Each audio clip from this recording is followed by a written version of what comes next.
In problem 59, it says for negative pi over 2 is less than or equal to theta, less than or equal to pi over 2.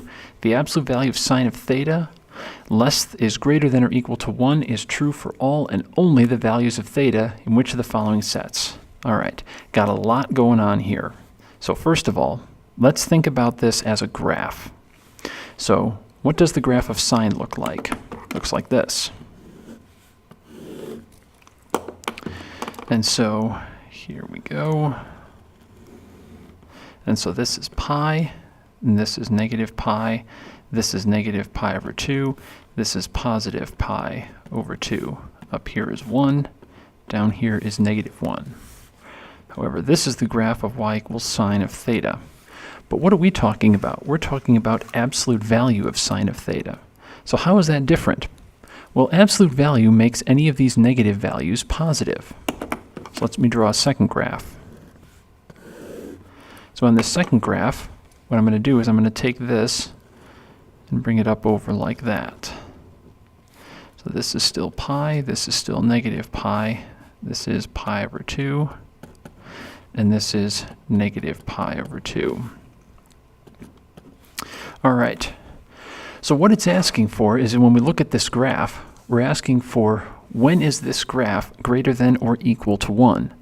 Well, it's never greater than 1 because sine is always between 1 and negative 1. So absolute value will never go past 1. But when is it equal to 1? It's equal to 1 at these 2 points and only these 2 points. At negative pi over 2 and positive pi over 2. So that right there is our answer. Now another way you could think about it, instead of thinking about the graph of sine, you can also think about this as a unit circle. And so where is pi over 2? That's up here. Where's negative pi over 2? Down here. And so what's the biggest y value on the unit circle? 1. What's the smallest y value? Negative 1. And so what we're saying is sine of theta, now that's the y value on the unit circle, the absolute value of that is greater than or equal to 1.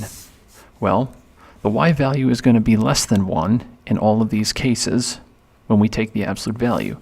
But at this point, at pi over 2 and at negative pi over 2, the absolute value of sine in both of these cases is 1. So that's another way to think about the answer to that problem.